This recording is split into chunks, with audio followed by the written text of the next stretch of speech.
menu tonight, we have barbecue chicken bites, red potatoes, and broccoli. As you can see, this recipe calls for very few ingredients, which I love. Any form of chicken will do. We're gonna end up cubing it up anyway. So I have chicken tenderloins. Of course, you need some red potatoes and broccoli. It can be fresh, it could be frozen. I'm all for easy, so we're going with frozen. Also, of course, barbecue sauce of your choice. It doesn't have to be what I have, it could be whatever. Cheese of any sort as well. This is all to your preference. This is just what I'm using.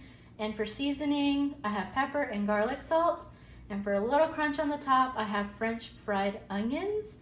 Never had them before, so tonight is gonna be my first time trying them. I am an onion lover, so I'm sure it's gonna be delicious. Let's get started. While we are prepping all of our ingredients, we want to preheat our oven to 400. I'm gonna go ahead and go in and rinse my red potatoes. I'm gonna rinse and I'll be right back. All right, y'all, I got my potatoes rinsed and ready to cube up. I'm not gonna peel them, I'm just gonna leave the skin. Last potato, and I think we're good to go. Seems like plenty. I'm gonna go in and season these with the olive oil. I did not mention the seasoning in the beginning, but I am gonna go in with a little bit of Tony's Creole seasoning, and of course the garlic salt and my pepper. Just gonna go through and give it a good toss. My potatoes laid out on a flat pan, and I'm gonna go ahead and pop them in the oven. All right, now time for our chicken. Like I said, I'm using chicken tenderloins, and we're just gonna cube them up. I'm not sure how well I'm gonna be capturing the shot, you guys. I'm so sorry. Maybe if I do it this way. Honestly. So this is the final result. Nothing too exciting, right?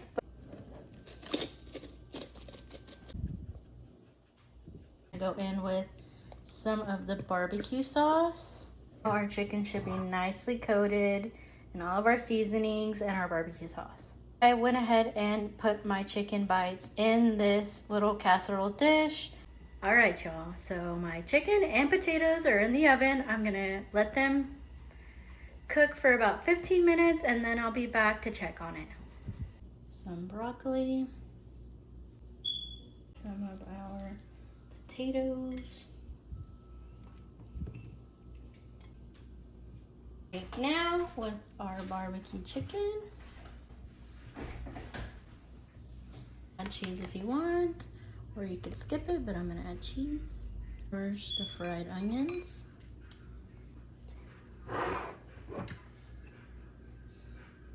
And this is the finished result. All right, y'all, for tonight's meal on the menu, we are having crispy chicken wraps. These are the ingredients I'm gonna be using today. I just went ahead and bought the Great Value crispy chicken strips that are already cooked, so it's just a matter of popping them in the oven to get them nice and crispy. Lettuce, tomato for my veggies, mild cheddar, and just to show what kind of sauces you could use, you could do Chick-fil-A, barbecue, ranch, buffalo sauce, honey mustard, whatever you want to put, get creative with it. And I have soft taco tortillas. This is everything. It's a very minimal ingredient recipe and it's really quick and easy, which is what you need on a busy weeknight. I had a really long day at work, so I chose my most simple recipe. Get into prepping our wraps. Of course, just cook your chicken strips according to the packaging. So I went ahead and preheated my oven to 400 and I'm letting them cook for 20 minutes and turning them midway. Sorry about my dishwasher in the back, but I went ahead and cut up my lettuce and my tomatoes. Of course, just cook your chicken strips according to the packaging. So I went ahead and preheated my oven to 400 on each side, and I'm letting them my cook Chick-fil-A sauce for 20 and my minutes chicken and tenders. turning them For my toppings, midway. I did lettuce and tomatoes and cheese. I paired this with chips, but you could also do fries. Do whatever you want. This was just so quick and easy to make and very delicious.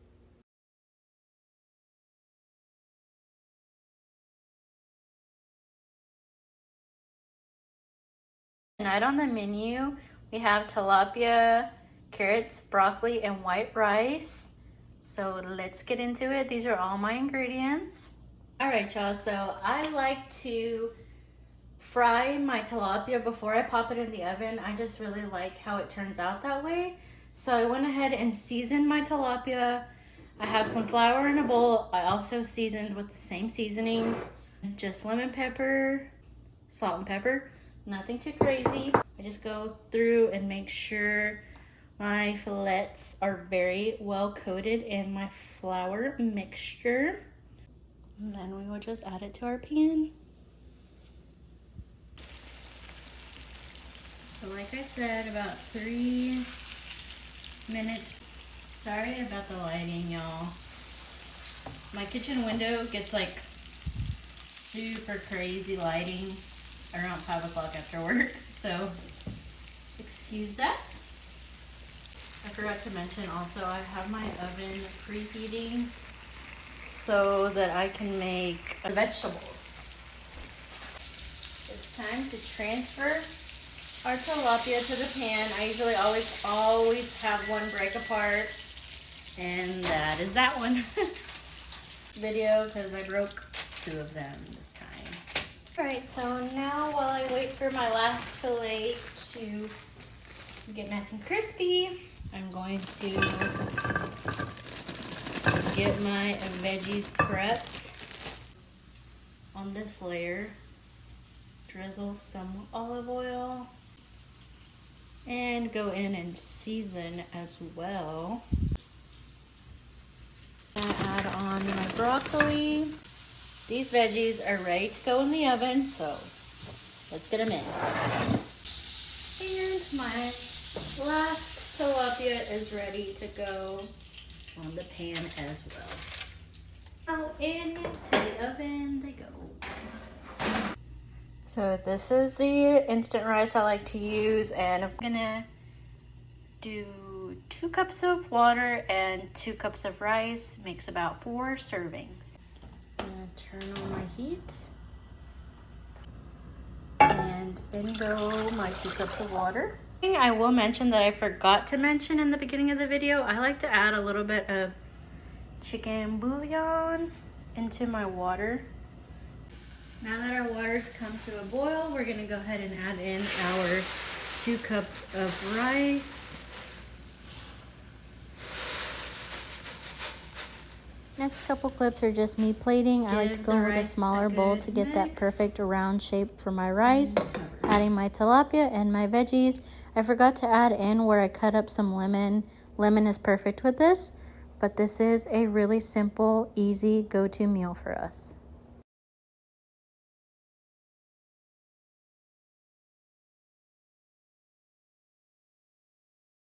Alright, y'all, tonight on the menu is spaghetti and meatballs. And as you can see, it's a super quick and easy meal since we only have 4 ingredients. Ingredients are obviously your choosing. You could do thin spaghetti or regular. I'm using regular. And for my sauce, I'm going with Prego, and this is the 3 cheese flavor. For my garlic bread, I'm going in with, of course, some Texas toast. And if you really wanted to, you could take the time to make some homemade meatballs, which I was going to do, but since it's just a quick and easy meal tonight, I went with Great Value home-style meatball. They are already made. You just can cook them in the microwave. You can do them in the oven or on the stovetop. I'm gonna try stovetop method, so let's get into it. Now I have a pot of water, trying to get it to boil for my spaghetti. And I also have my pan. I'm going to pour in just a little bit of sauce to cook the meatballs. I also have my oven preheating to 425 for the garlic bread. Ahead and added my meatballs in. I'm gonna cover and let them cook. It says for about 25 minutes. I'm gonna add a little more pasta sauce. Okay, they look covered pretty well. So now I'm gonna put my lid on and let them do their thing. I'd say our water is ready to go, so I'm gonna add in my spaghetti. And now we wait. Meatballs are cooking really nicely. I think I'm gonna add a little bit of parsley. These look fire. I'm not even gonna lie. This looks delicious. Now I'm gonna go in and pour the rest of my sauce into the meatballs. It's ready, so let's get the toast cooking. Our spaghetti is ready, so let's drain it. We're ready for spaghetti noodles.